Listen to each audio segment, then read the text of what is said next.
Namaskar. Hello and welcome to PGuru's channel. I'm your host Sridhar. Joining you today is Sridhar Chityala ji as we take a look at the big, beautiful budget bill of Donald Trump. The importance of that, what are the things that are highlighted there? Is it going to increase the deficit or is it going to decrease it? If so, what? That's the main thing. But there are also other topics that are very, very important. First of all, the Middle East deals. We are also hearing now that UAE is going to invest $1.2 trillion in the United States over a period of 10 years. So this is over and above what Qatar has committed, what Kingdom of Saudi Arabia has committed. So he has picked up a lot of investment plans or at least promises, and all this and more we'll be discussing with Sridharji because this is also having a lot of implications. Let's welcome Sridharji. Sridharji, namaskar and welcome to P Guru's channel. How are you, sir? Namaskar ji, very happy to be here always, discussing topics where we provide context, which probably is different. So very happy to be here, Sriji. Thank you so much. Viewers, what you're going to hear from Sridharji is probably the first time you are going to hear anywhere across the world where we are going to take some numbers and dissect them and the importance of messaging. Just like the BJP has a messaging problem, in my opinion, the Republicans also have a similar messaging problem in the US. We're going to try and get this ball rolling. Over to you, Sridharji. Thank you, sir. So I think we'll cover the following topics today. I think the first topic that we are going to cover is around the US budget and the tariffs. I don't think anybody has articulated the US problem. Everybody has been focused on, okay, US has got a debt issue and therefore, they are trying to impose these tariffs to bring down the differences in not only in the trade deficits, but also the debt problem. No, that's not the case. That's probably one of the cases, but that's not the important element of it. But we'll discuss that. What's the update on tariffs? Contrary to all the kind of hoopla that is going on, the Court of International Trade, which is a federal court in US, put a halt, and then of course the appeals court has declined. Given the Trump the ability to continue with the tariffs and the astonishing illegal numbers. I mean, we have been saying this, for probably 2-3 years, but the numbers got discussed in the House, and their numbers are outrageous. But we'll give you some indication of where the numbers are and what that means to the United States. And then has Pakistan kind of made its move and made its way into obviously the Trump administration through advocacy groups? Yes, it has. Of course, India has for the first time also appointed Jason Miller as a lobbyist on behalf of India, paying some significant amount of money to make India's case. Then there's the consequences of the US-Qatar UAE deal. You are beginning to see lots of tilt in the pro-Middle East policy, as a result of money flowing in. What has been the Chinese approach? In the last 24 to 48 hours, there has been a significant development where 30 countries have come together. And guess what, Sriji? Hong Kong has re-emerged as a mediation center.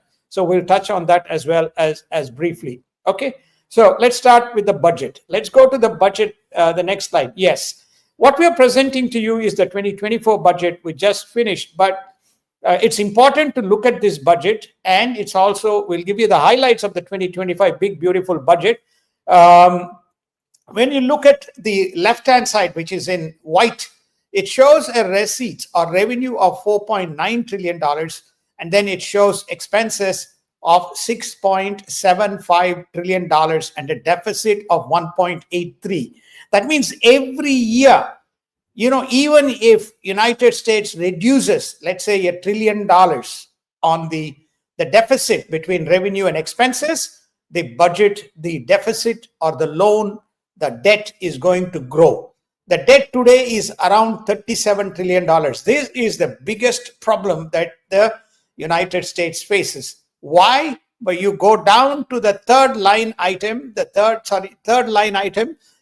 on the red or the maroon box, which shows $882 billion of money set aside for the interest payments. Okay, that's a substantive, almost close to $1 trillion. So what United States is fighting is basically not just purely the trade deficits, because it's not going to increase the revenues, it is going to be costing on the revenue side. It has to bring jobs. Jobs bring payroll. The individual payroll is about $2.45 trillion of revenues, and the taxes, which is the payroll taxes, taxes where they have deductions on Medicare insurance, insurance on Social Security, insurance on unemployment. All these insurances make up the balance pot. Almost close to 55% of the revenues comes from the taxes that is collected via employment. So US has a problem. It has to bring jobs back. People sitting back kind of think, hey, they can't bring jobs back. They can't bring low and medium workers back, because that wouldn't add to the payroll taxes. So what is it that they need to do? That's why Trump is focusing on very big items. He's focusing on steel industry. He's focusing on semiconductors. He's focusing on auto. He's focusing on electronics. He's focusing on chemicals. He's focusing on energy. He's saying he has to boost these industries, and by boosting these industries, he creates employment in those sectors. And those employment in those sectors not only fuel the GDP output, but it also increases employment in high-paying jobs, not in low-paying jobs. He's not interested in bringing textiles and footwear and low-cost industries. He's focused on the high-value, high-volume industries, which creates employment and taxes. If he doesn't do this, all you're going to see is the blowout of the expenses and annual deficits running into $2 trillion and $3 trillion. Imagine at $2 trillion, we're easily going to jump past $40 trillion within a short span of time. If the trend continues, he will be ending up with $45 to $46 trillion of debt on the balance sheet. That means this number that you're looking at, close to $890 billion on the interest income, is going to go past 1.2, 1.3. That means it will exceed defense. It will exceed, it may not exceed Social Security as yet, but within the next 4 years, it will exceed the Social Security as well as a line item of expense. This is the whole reason and rationale behind this tariff war, and basically putting tariffs or give access to the markets. If you give access to the markets, then we have an opportunity to increase jobs in our country, and then augment it with exports flowing into the other country. He also believed this whole climate agenda actually was detrimental in terms of the expansion of the appropriate industries, which also create high value jobs. I think, Sri, you are more adept than myself in terms of how we lost the semiconductor industry in the United States and why we need to bring it back from a strategic context. So this budget, what we will be giving you the 2025 budget. Roughly the current numbers are, the revenues have gone up 4.9 to 5.2. That is, it has added just $300 billion. And the expenses have gone to $7.1 trillion. It has wiped out any kind of increase in the revenues. That is the current proposed budget. So what's the tool that's available to him when you have high interest and when you have debt on the balance sheet, is basically to introduce tariffs so that there is an incentive for people to put more jobs and export more items out of the United States into the markets which have enjoyed the benefit of the US market as an access mechanism. But this narrative is not explained by neither the Trump and his administration as to what is the rationale. The United States will be a banana republic in terms of its receipts and expenses, with most of the stuff being imported rather than being made in the country, and solving the US balance sheet problem long-term, Sriji. Thank you so much, sir. One question. The illegals are not getting funding from the Trump administration, and only about 100,000 have been deported, and there are still 15 million. We'll get to that exact number in a bit. So how are they sustaining themselves, Sridharji, in your opinion? Well, I think they're sustaining themselves through a well-oiled and well-orchestrated ecosystem of left-wing woke funding. That's number Where one. do they have the money? Where do they have the money? They have kind of built up their balances because they have been well funded through the past 4 years of left-wing funding. That's number one. Some hostile United countries, or countries hostile to United States, which we know very well, are also funding through these vehicles. And then there is also money flowing through, drug lords and, illegal drug schemes, which is still persistent in United States. It's not been cleaned up. So they're all kind of funding sources rather than the prepaid cards being loaded up by the former Biden administration, annually somewhere between $50 to $70 billion. And the number was close to, almost close to $500 billion as a complete number as part of the US administration, as part of the Biden administration that funded. So they're using drugs, fentanyl, they're using hostile sources, but they've got very good distribution through the woke system. Next question. Next slide, please. Sir, let's go to the next topic on the tariff.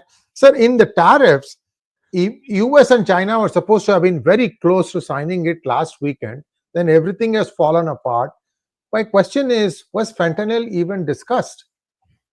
Fentanyl was discussed, but China refuses to acknowledge fentanyl. That's number one.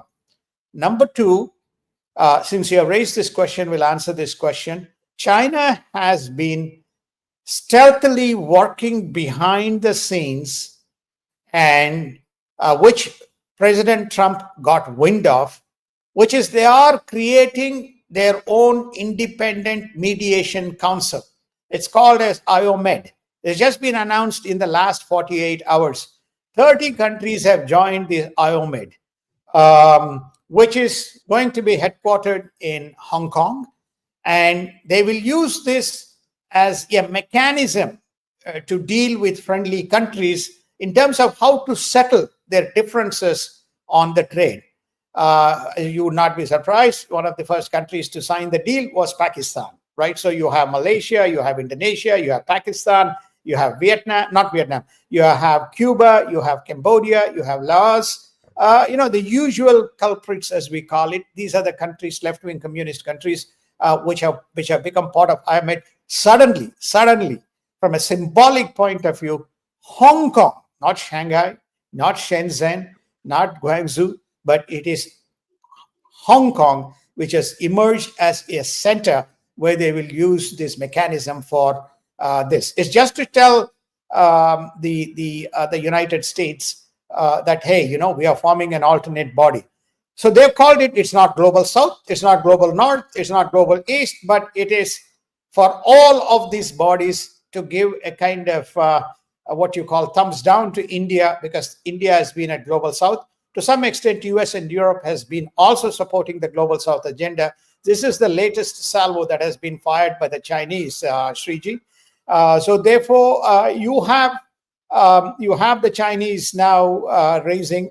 Now you asked me the question. This is what has halted the so-called discussions, because the China is not willing to bend. They're going to try this. If they get defeated, they'll come back to the table. If there's any issue on the halting of the Trump tariffs through the judicial process, then they may sustain that. So they're playing that card very close, very well. They obviously have inside information, Sriji.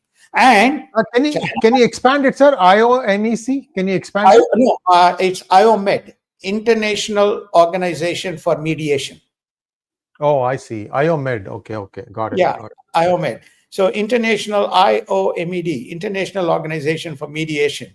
So therefore, they just announced it in the last kind of 48 hours or so, with headquarters in Hong Kong, Sriji. Don't be surprised. I can't affirmatively confirm. Some of the small businesses, which are big importers from China, and they use that to create margins. They can't manufacture, they import from China For example, construction industry. They import a lot of materials from China. For example, the toys Steel. industry. Yes, they import a lot from China. They put a margin on top and they make money. They don't need to manufacture. The Court of International Trade, the appeals were made by Small Business Association.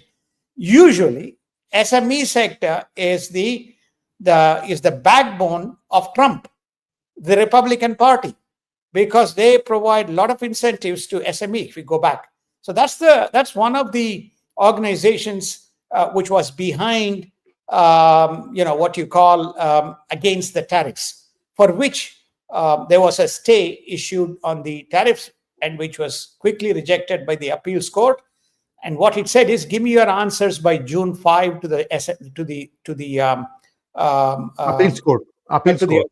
court, and June 9th by the US administration to the appeals court, so they can subjectively or objectively look at the information.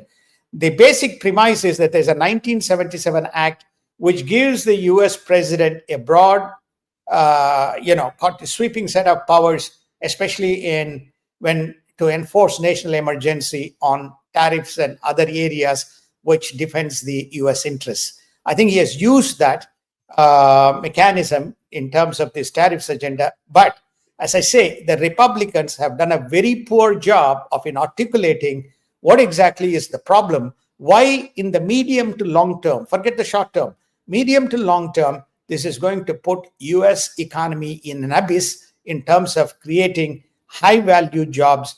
Okay, energy is very big, right? Everybody understands. Automotive sector, which is reliant on electronic vehicles, which are reliant on semiconductors, is a high-end industry. Then you take a look at steel, which is a high-end industry. You take automotive, which is a power of the manufacturing in United States. Only 30. We have given enough data as to how Canada, US, and Canada, China, and Mexico makes up significant amount of cars being used and bought in United States. That's another area.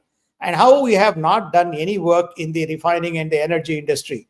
Steel, how wiping out the steel industry will completely eliminate the jobs in the Rust Belt, which is again, the Midwest area, and they have no alternate jobs. So therefore, it creates permanent kind of disablement of that industry. So how some of these sectors have been given away, and why Republicans have not articulated and made a case as to these are the reasons why you are looking at budget, you are looking at debt, you are looking at trade deficit, and you are looking at high-end manufacturing leaving the country and creating a permanent abyss in the industrial ecosystem. Now you go back and study the top 10 companies from a market cap point of view in the United States, whatever you may want to say. NVIDIA is sitting right at the top. Some of the NVIDIA chips are manufactured in China. Okay, so United States has put an embargo on the chips that NVIDIA can send to China, right? Especially around the AI sector. So NVIDIA is coming up with a model to come up with an alternate chips which can get past this sanctions and still service the Chinese sector. Then you look at the retail sector, you look at the cloud services sector, which is again a very big component of whether you talk Microsoft, whether you talk Amazon, whether you talk IBM, those sectors again are impacted. If good chunk of that is manufactured outside of United States, for example, Taiwan is part of this game. Vietnam is part of this game.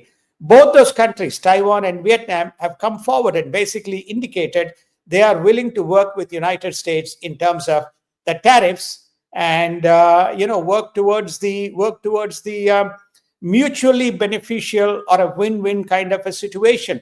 Same with Korea on the electronic side.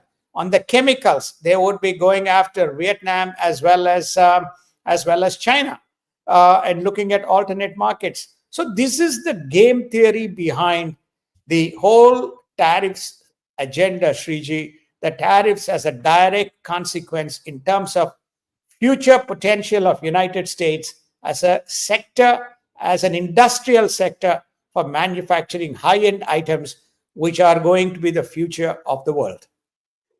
Thank you, sir. And now let's take a look at the illegal numbers. Sridharji, I'm still trying to wrap my head around how NGOs are footing the bill for 15 million to 20 million illegals every day, day in and day out, housing them, feeding them, keeping them busy. I don't know how they are keeping them busy. The question is, how long are these pockets going to last? Over to you, sir.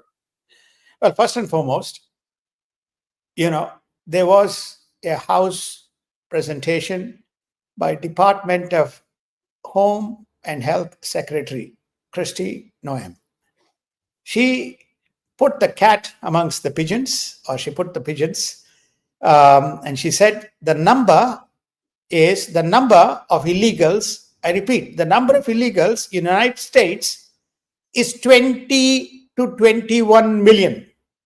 Number of illegals is 20 to 21 million. We were less than 10 million, or including DACA, we were around DACA program, is around 10 million. We have now gone to 20.1 or 20.5 million. This is an official number published or reported in the House by Kristi.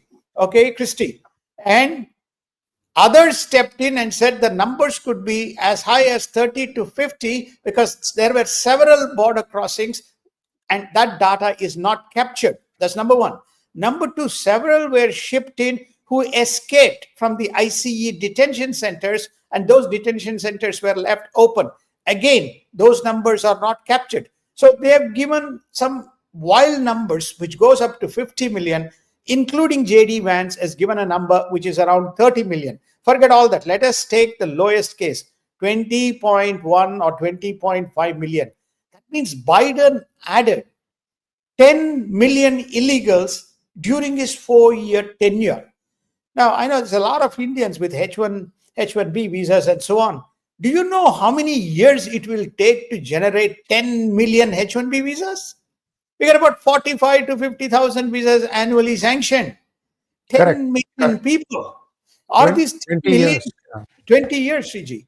Are these no, 10 20 years to get to 1 million, sir. 200 years. 200 years. Okay, Sriji. So you got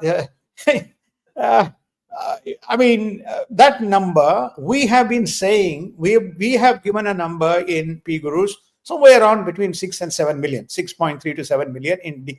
Now that our numbers is blown off by at least 40% or 30%, whichever way you want to look at it. That is a huge, huge number, and which means these people are going to be loitering in our society. Now, to answer the question, they need to be funded. I gave you, there are a lot of black money programs. There's a lot of drug programs. There's a lot of stealing programs that get sold. They are stolen in one market and sold in another market. No, Trump cannot solve this problem in 100 days or 200 days in terms of stemming the tide. So they're coming up with this voluntary $1,000 programs in terms of getting $1,000 and getting deported or getting arrested and deported. Or the two programs at work. Now, in terms of whether he can reduce 10 million, we don't know. But even if he reduces 30% of that 3 million or 4 million, that's a good number. During his period, 2016 to 2020, we did have a drop of about 1 million when many of the people who came from across Mexico left. But in the last 10 years, we believe, last 4 years, we believe we have had more than 30 to 40 countries from where people descended into United States. Now, to answer Sri Iyer's specific question, how are they getting funded through NGOs? They're getting funded because many of the usual suspects through USAID and other programs got funded. Inflation Reduction Act, they got funded. Energy programs, climate accord programs, they got funded. So they have got very, very solid balance sheets. Quite a few of them are very good investment managers. They made good amount of money, and that money is being progressively deployed through these programs. This is one of the reasons why in the 2025 budget under Trump, the SNAP program is being cut by 50%. This is one of the vehicles through which these people also got funded. The SNAP program is for those who are US citizens who cannot afford, not illegals. But remember, many of the people got some kind of documentation which they have used legitimately. I won't use the word, I can use the word legitimate, but these are illegitimate actions by the prior administration. This is the mechanism by which, to answer your question, some of these NGOs who are well funded, the money is trickle feeding besides the programs such as what I mentioned, which is namely some of these illegal drug related type of programs, Sriji. Sarji, if you and I know which organizations these are, then surely it should be easy for the Trump administration to go and start shutting down their means of, their bank accounts, freeze their bank accounts, and then it stops cold turkey. Then what will they do? Well, I think this is probably I call the second phase of the Trump's agenda. The first phase of the agenda is curtail the funding. That's one thing.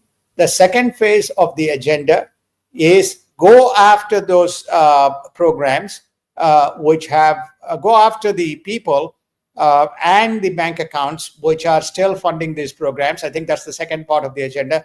Third, by cutting resources, what happens is that he is left with an alternate mechanism. Most of these things happen through the federal employment programs. Now you cut off all this staff, you need to have information access. You need to have information access, and so it's going to take a little bit of time for them to get to the bottom of it. But you do know who are the top 5 or top 6. We have listed some of them, but I believe that he will go after them in the second phase of his program. In the first phase of his program, they're trying to identify all these people and see whether they can, through the Department of Homeland Security, whether they can have these guys deported with a cash-based incentive program, Sriji. Thank you so much. And viewers, I just looked up how many deported.com. The number today stands at 132,000. The last time I had checked, it was 90,000. It was like 10 days ago. 3,000 a day. They are deporting 3,000 a day. It's very, very good to know that that's what is happening. Let's go to the next topic. Has Pakistan made its way into the Trump administration, Sridharji?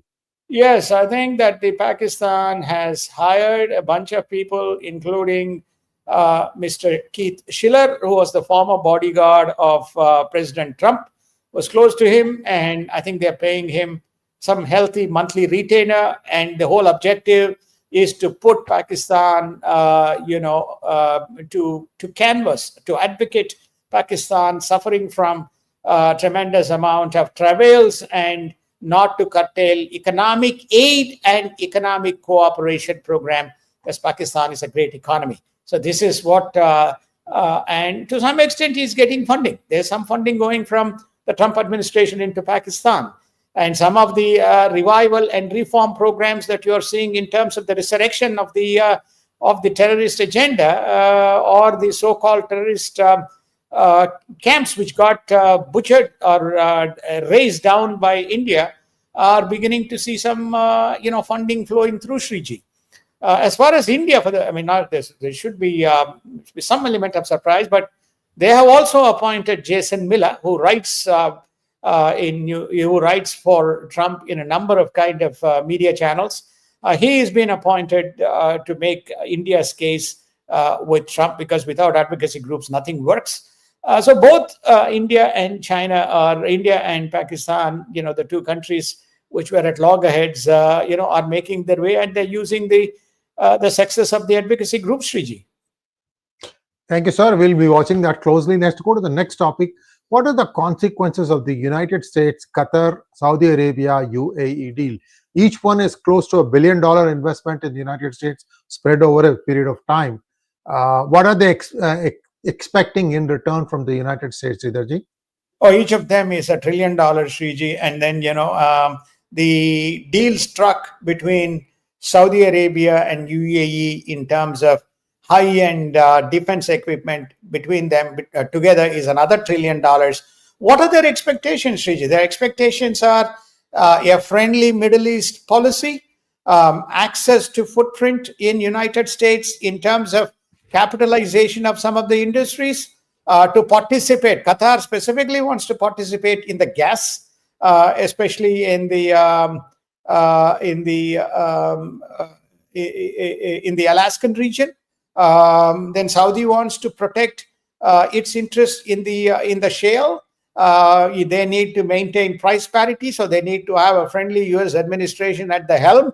So the barrel prices are, this is what you call maybe OPEC plus, where plus is United States, to see that there is not a significant, because Trump had threatened that he would bring the energy costs or energy to $50 a barrel. $50 a barrel, Saudi Arabia would be, fast getting depleted with its reserves. So I think that Saudis are expecting to be very, what you call, collaborative in the energy pricing. And Saudis need, because of the uncertainty in the sector, they need a lot of know-how and capabilities. Don't be surprised if data centers now are located in Middle East rather than ASEAN. And if ASEAN is not careful, they're going to kind of lose out. So the data centers, you remember Philippines, Vietnam, Singapore, Malaysia, these are all big kind of data center, US-centric data center countries. So these guys are now saying that you need to set up data centers in our region. Access to high-end technology, especially AI, and even the cloud and data services from Amazon. So who are the people? Amazon, Google, Microsoft, they're all there. On the high-end defense side, Lockheed Martin, I think we had listed quite a few of those defense industries as well. So this is what they are seeking, and they're also going to be seeking a tolerant or acceptable or a collaborative type of policy towards both Iran, Iraq, as well as maybe Turkey and also Yemen, because these are all the hostile countries which are threatening Iran. So I think that they may be seeking. You mean Israel, sir? You mean Israel? Israel, threatening Israel. Seeking a much more kind of a collaborative model. So there's a broad game plan at play. Remember, Trump skipped. We covered this in the last show before one. He skipped Israel because there was going to be an imminent threat, imminent invasion, a land invasion to take over Gaza completely by Israel, Sriji. So I think these are the consequences of the big money going in, and also to have their head or foot in the sand around the segments that are of very strategic importance to United States: energy, semiconductors, high tech, defense, and chemicals and steel. Less chemicals and steel from that specific area, but it's much more the other four sectors. Thank you so much, sir. Let's talk to the last topic, Chinese approach to battle tariffs. We touched upon it initially, so let's expand on it a little bit. So why is China denying the obvious? We know China sends API for, they call it something else, for fentanyl. They are shipped out in postal bags. That has stopped now coming into US, but it has not stopped coming into Mexico or to Canada. Those routes are still open. So how is China even trying to lie its way out of this, sir? Boggles my mind. Sriji, I would ask all P Guru's viewers to study the media articles that are coming out from Asia, okay, and the left-wing media in United States. Doesn't matter whether it is Reuters, South China Post, Channel News Asia, Nikkei, and you can list Guardian, you can list, okay, and then BBC, Reuters, CNN, CBS, PBR, etc. Please read the media. what you see is tremendous advocacy and media planting of articles by the Chinese in terms of propagating, hiding the problems, and propagating and advocating what they think is their kind of policies and how they are badly impacted. If you see the latest edition of one of the publications by yourself, you can go and do research. They're advocating that, Vietnam, sorry, not Vietnam, Cambodia, Laos, Indonesia, and for example, Malaysia. China is trying to renegotiate the deal. Guess what, guys? ASEAN has a trade deficit of $107 billion with China. Deficit. Right. Okay. And ASEAN has a trade surplus of $248 billion. $248 billion surplus. What is China trying to communicate through this media? Are they saying that this $248 billion, the ASEAN must cut it to about 100 billion or 150 billion and add to the deficit of China by another 100 billion? In the process, take all their people out of the manufacturing jobs and make Chinese factories flood this ASEAN market? What happens to the employment? But the media is mired in this advocacy and propaganda, and the guys who publish these articles don't articulate the economic implications. This is what US has to counter. This is basically saying, look at these numbers and what is it that I am doing? I am kind of granting you the jobs by virtue of this huge exports that's coming to me from you. And you are going to deal with China to cut your kind of exports to me and increase the imports. But there's no articulation of that strategy, G. So we'll keep kind of going after this by giving data with the hope that we can enlighten some of these people. And I think we are very soon going to have in the P Guru's channel 2 important Republicans where we will ask these questions to them as to why this is not being communicated to not only the broader American public, but also to ASEAN. ASEAN is a very important market segment. ASEAN, Japan, Korea, Vietnam, Taiwan, and India. These 6 markets are of significant importance as a collaborating trading partners for United States. United States must put all of its efforts in this 6. They got UK, they will eventually get EU. Once they have this, then they can counter the offensive from China. The China will continue to remain offensive because China believes that it can use the weak points within the United States to come after Trump. Thank you so much, sir. And viewers, remember that foreign students' visas, they are on hold until US has put a program in place wherein they'll be checking the social media posts of all the applicants. And if you have something objectionable there, sorry, you may not get a visa to come study in the United States. This is the new policy. I told about this 2, 3, 4 days ago. I still haven't seen any update. I'll keep you posted. Let's say first question, sir.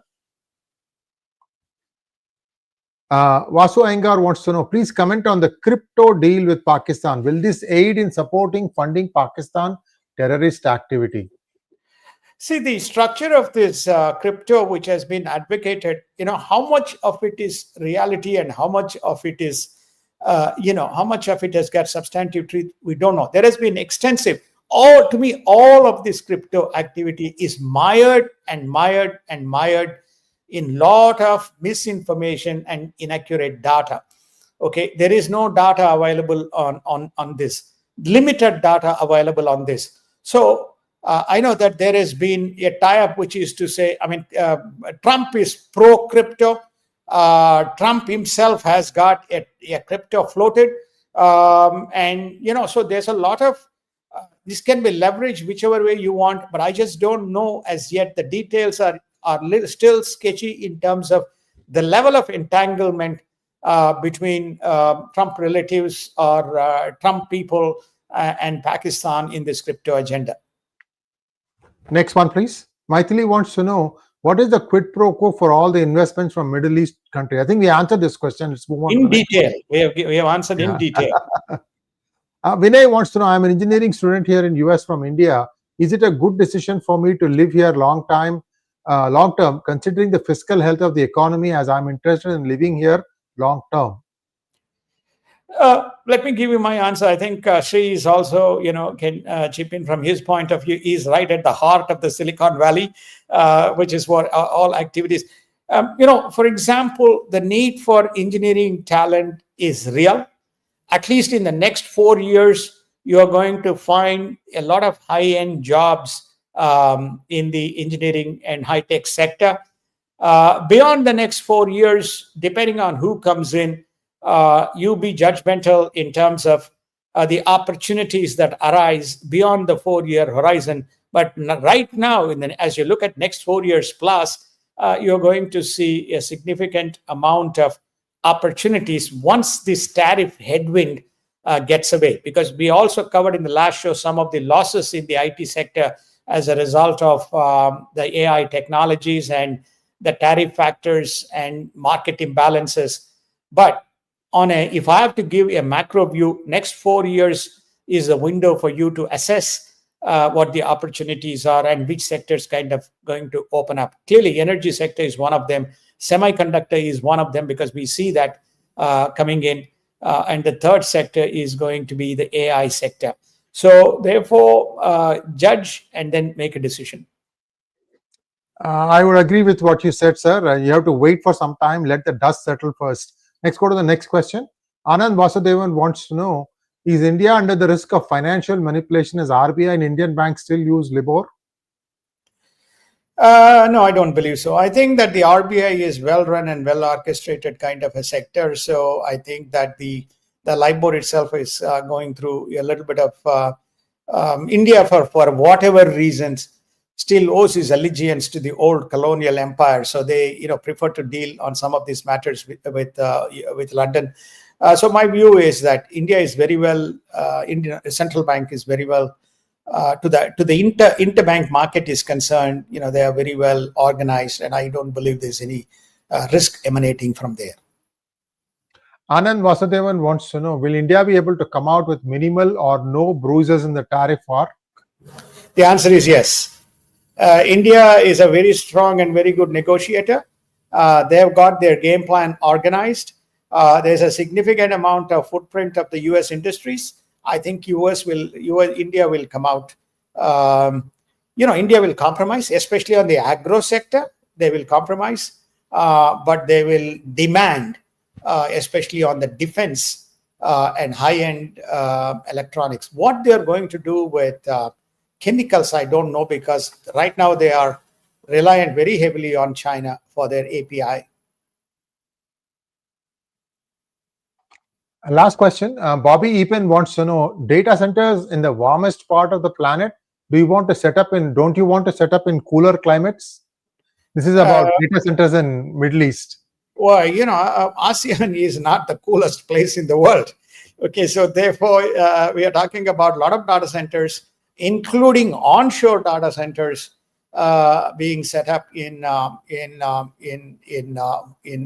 ASEAN. UAE will come up with. People have to go to UAE. So there's a lot of empty buildings in Abu Dhabi. There's a lot of space. They can throw money because look at the per capita of Qatar. Look at the per capita of Abu Dhabi. There's plenty of money. It's like relative to the population, the economic output from these countries because of the black diamond. They have the capacity to set up centers and cool centers and service. There are data centers. There's many Indian startups now have data centers in Middle East. Okay, you'll be surprised. Thank you so much, sir. With that, we bring to close today's program. Please like, share, and subscribe to our channel. Don't forget to click on I think there's one more. Can we keep this the last question? No more, please. Manov-san wants to know, will PAK use crypto to siphon money and IMF aid out of country into overseas holdings for their elites? Will they use crypto for narco terror? Can BLA TTP make use of crypto just as easily? There is still a lot of confusion here. Just wait for some time. It's just one newspaper item. we talked about this in the course of our discussion today. So thank you so much, sir. Namaskar. Namaskar. Thank you so much. Have a wonderful weekend.